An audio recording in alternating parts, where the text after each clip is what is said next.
Hello everyone, this is Professor Hasselman, and this is U.S. History to 1877.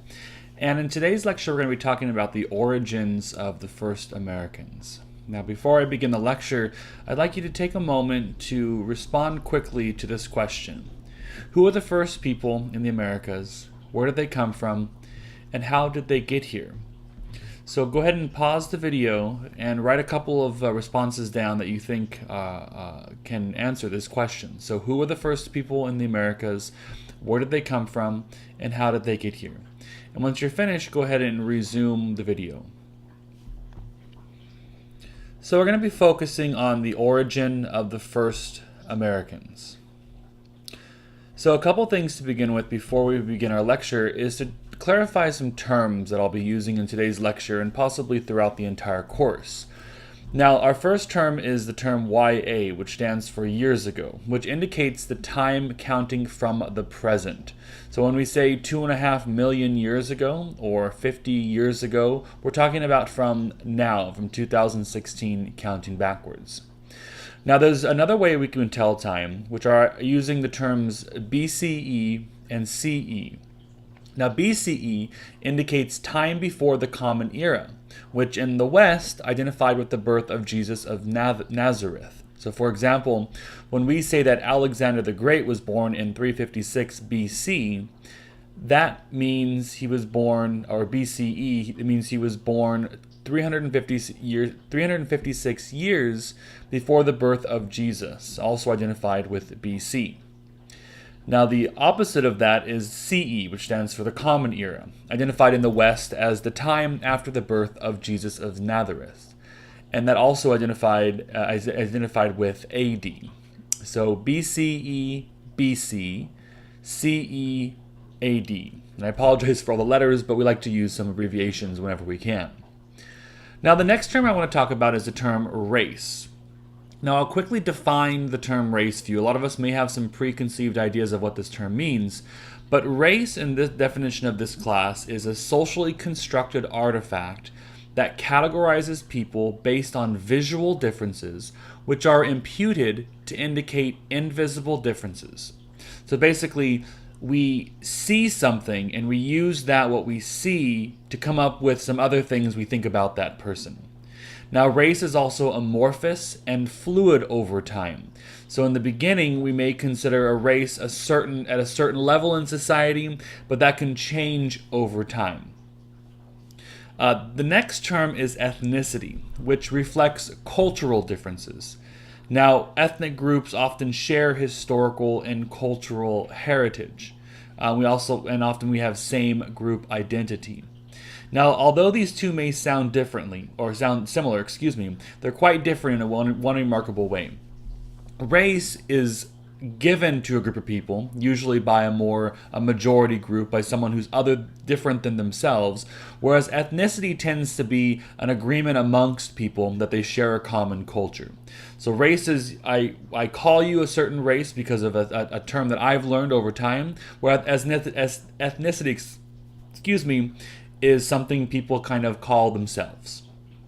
Okay, so with some terms out of the way, we're going to spend a little more time talking about the origins of the first Americans. So, our story begins with a landmass that encompassed northeastern Siberia and Alaska, plus much of the land underwater today, known as Beringia. Now, from around 70,000 to 10,500 years ago, we have a period in global history known as the Wisconsin glaciation period. Now, humans began to be present in Beringia around 70,000 BCE, and we know that they existed in Alaska around 30,000 years ago, and human presence in North America by around 22,000 years ago. Now, during this Wisconsin glaciation, sea levels were about 300 feet lower than they are today. This large landmass was mostly ice-free. It was treeless grassland. It had warm summers, cold winters without snow, about 5 degrees colder than today. Now, over this landmass, glaciers didn't form. It was too dry. Now, up to about 1,000 miles wide from north to south, Beringia was, and humans migrated back and forth. And there's evidence of the human use of stone bifaces and microblades attached to antler points or wooden shafts. Now, one of the things I mentioned was that there were no glaciers along most of this thing. And if you take a look at the map here, we can see that the majority of ice was right here along this little area, right along the edge. But most of this area we had glacier-free or ice-free, which when we tend to think of this time period known as the Ice Age, we tend to think of these men crossing up, living on the ice and crossing on the ice buried in lots of snow, which wouldn't make any sense because animals and plants typically don't live in icy areas. So probably where men and women crossed in this area were right along the coast, and then possibly a little bit later a corridor that starts to begin to open up a little bit later during this time period. Now, before we talk about human beings living in this time period, let's take a look at some of the animals that may have existed. So here we have a picture of some of the megafauna that existed during this time period, all different sizes and shapes. And if you look over to the right, we have the picture of the man. So you can kind of see the size of these creatures. I mean, the woolly mammoth was big and the giant sloth was big, but not as big as we typically imagine. And as you can see, this map shows not just animals in North America, but we also have these animals that existed in what's present-day Mexico, as well as the Yucatan, and a lot of these animals extended further down. Now, the question is what happened to these animals, and we believe that eventually they were hunted to extinction, or because of climate change, we'll talk about a little bit later. But you can kind of maybe imagine running into some of these creatures as if you traveled back in time. Now, we also know they existed because men left behind something very important to us to kind of see what these pictures were, these animals were, and they left behind paintings. Now, these paintings are located in modern-day France and in the caves of Lascaux, and they were discovered in the early 20th century by archaeologists. And when we look at these pictures, we may wonder, well, why on earth did they paint them? And we believe that these paintings were done, usually probably in a dark area, maybe under the influence of hallucinogenic drugs, and they may have been done in a ceremonial purpose. So if I paint a buffalo, the buffalo hunt will be successful. If I paint bears, the bear hunt will be successful. So they would paint these images as maybe a sign that the hunt will be well, or my family will do well. So these are images that were painted on the walls, kind of showing these animals. And if you think about modern-day France, there aren't a lot of buffalo and oryxes, which are these longhorn, cattle-like creatures, or bears, for that instance, in that part of the world. So it makes you really look at, it gives us the evidence that these animals probably did exist, unless they have very good imaginations. But we think the previous rather than the latter. Now, we also have evidence that there are men living in this area because of large cemeteries where bones have been buried. Now, we know animals typically don't travel to the same place and bury their dead. We know that humans probably bury their dead in the catch as they went along. And we have a couple areas in northern Siberia right along the Arctic Ocean, which today was not a very livable, habitable area in the world. But we find these large horn sites and bone sites where people probably buried them after they hunted them en masse. So that's enough about what's going on in terms of the animals and the evidence of human beings living in this part of the world, modern human beings. Let's take a look at the different cultures that moved through this area. So the general belief is that modern humans migrated from across Beringia from Asia, modern-day Asia, into North America, down the coasts of North America, all the way through Central America until the tip of South America. Now, the first prehistoric humans that we have evidence of, we put them in a group known as the pre-Clovis peoples, from about 15,000 to 13,050 years ago. Now, the technology used by these early humans were stone and bone tools and weapons and weapons, and they left behind settlements in North and South America. One of the farthest reaches of this migration was in what's in southern Chile known as Monteverde. And there's evidence of stone tools and blades, human coprolites, which are fossilized human feces, and traces of Ice Age hides, including mastodon and paleolama. Now, we don't usually picture this part of the world as having mastodon, but they extended all the way down to South America. Now, they lived in communal settlements with individual hearths inside huts, so that's where they would cook their food. And their diet consisted of cooked seaweed, plants, and animal products. The next group that arises is what's known as the Clovis peoples, from about 13,050 years ago to 12,800 years ago. Now, major cultures spread all over North America. They're known for their distinctive fluted projectile points linked to hunting of big game, but they killed animals of all sizes. The densest population was around Cumberland, Ohio, River Valley, in the Galt site. And in this area, we know that they consumed plants and fish, and they created their weapons out of obsidian, which is a type of volcanic glass. Now, at the end of the Wisconsin glaciation period, from about 13,000 to 10,000 years ago, there was a mass extinction of large beasts: mammoths, mastodons, giant sloth, camels, horses, giant beavers, to name just a few. And then around 10,500 years ago, Beringia disappears. The ice caps melt, and formation of continents as we know them today begin to form. Now, also around 10,000 to 5,000 years ago, we get an accelerated warming up of the planet, which means an increase of diversity. So we get new animals, new types of foods, and it's also the beginning of what we call the agricultural revolution in humankind, when man finally figures out how to farm and how to be agriculturalists rather than hunter-gatherers. Following the Clovis period is what we call the Dalton culture, about 10,500 to 10,000 years ago, based in the central Mississippi Valley, the Carolinas to the Ozarks. They were more sophisticated hunting technology based on resharpening of old points to make more fluted shapes. And the extinction of giant mammals meant you no longer needed these large tools that the Clovis period was known for. And we also start to get the discovery of burial sites and the worship of ancestors. So we start to get the development of a culture that starts to arise. Now, we would call them cultures and not civilizations, because they didn't leave behind things as we know of writing and religion and large monuments. But culture is certainly starting to be developed during this time period. Now, this is the general idea of where these people have come from. We also have a thesis or a hypothesis known as the Salyutrian hypothesis, which suggested that rather than crossing the Siberia and Beringia into North and South America, man may instead have come from Europe and come over in the opposite direction across the Atlantic. If the sea levels were lower here, then they could have been lower on this area. Now, this was proposed by Dennis Stanford at Smithsonian Institute and Bruce Bradley at the University of Exeter, but is not generally accepted as the main route of human beings.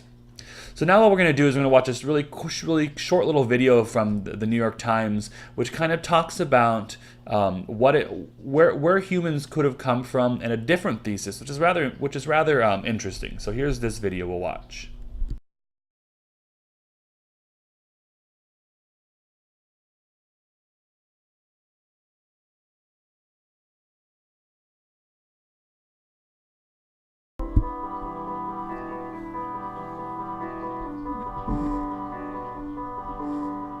Man was here 100,000 years ago.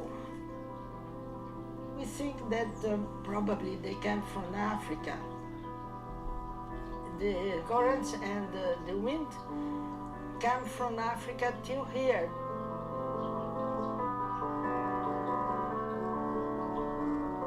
This is Simon Romero for the New York Times in the Serra da Capivara National Park.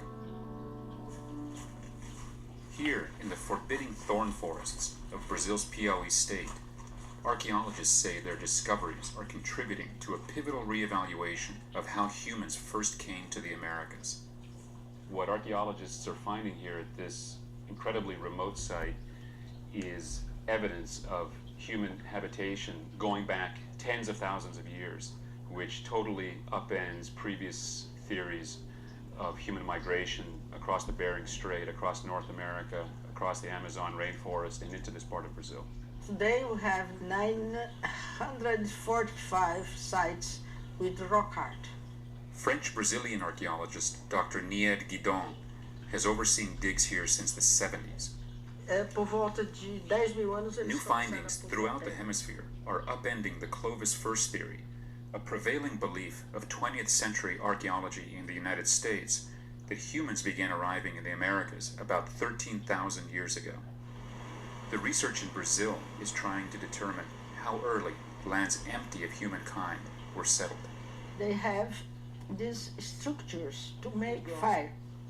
Oiruk, samples of the stones that were heated by the fire, and it was possible to date by a thermoluminescence to 100,000 years. A berígia, só como ponte biogeográfica para se atravessar, para que os grupos humanos atravessassem da Ásia para a América, provavelmente não foi a única ponte nem num único período. Dr. Guidon's assertion that humans lived here 100,000 years ago has not been widely embraced, but research up and down the Americas increasingly reveals signs of human habitation long before Clovis hunters began appearing. Dr. Guidon first came to Piauí to study the rock art left by ancient people. Excavating beneath these striking paintings, she says she found stone tools and remnants of ancient fires. Archaeologists have also unearthed more recent burial sites and fossils of extinct megafauna like giant sloths and saber-toothed cats. Critics dispute some of their findings, claiming that sharpened stones could have been made as the result of rockfall or by monkeys. But the researchers here say the stones show clear evidence of human craftsmanship. Peças que teve a sua quebra pelo que a gente chama de aquecimentos, ela vai ficar bem côncava e bem convexa. A outra parte sem orientação de retirada.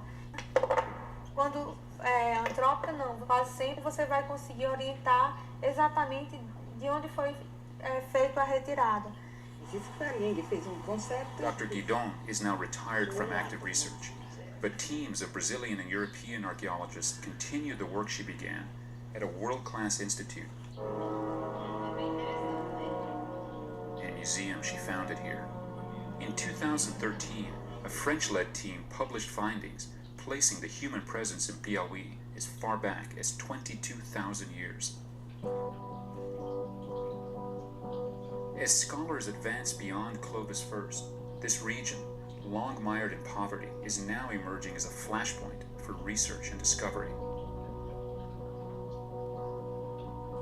In addition to the museum and laboratories, a public university now trains young archaeologists, many from towns near the stunning park. É uma emoção assim, acho que a maior de todas, que foi o contato com o povo mesmo, né? A questão de achar o enterramento deles, saber que aqui era, né, um antepassado, então, assim, alguém que viveu há muitos anos aqui na região.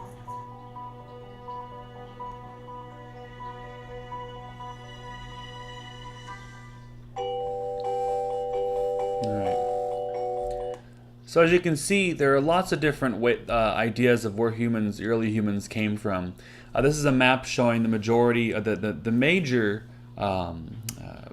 thesis and argument of where they came from. And as you can see in this picture, humankind migrated about 60,000 years ago out of Africa, moved into Asia, parts of Europe, moved across the Beringian area, and then down into North and South America and across into Canada. Now, that previous argument that you heard in the video says that mankind perhaps came across, or even earlier, about 100,000 years ago. But the evidence kind of still points in the direction of the Clovis first argument, which is what we'll be using most of the time in this classroom if we refer back to this time period. So in this lecture, we talked about the different groups that arrived here, as well as the early development of human culture in North and South America. Now again, we're going to be talking about cultural groups that are organized by usually kinship and related and living in small little settlements. But in the next lecture, we're going to be talking about the movement of these little settlements into larger groups and eventually the development of civilization in the Americas prior to the Europeans' arrival. So this is the end of today's lecture on early civilization, early culture, and the first Americans. And I hope you enjoyed today's lecture. This is Professor Hasselman and U.S. History.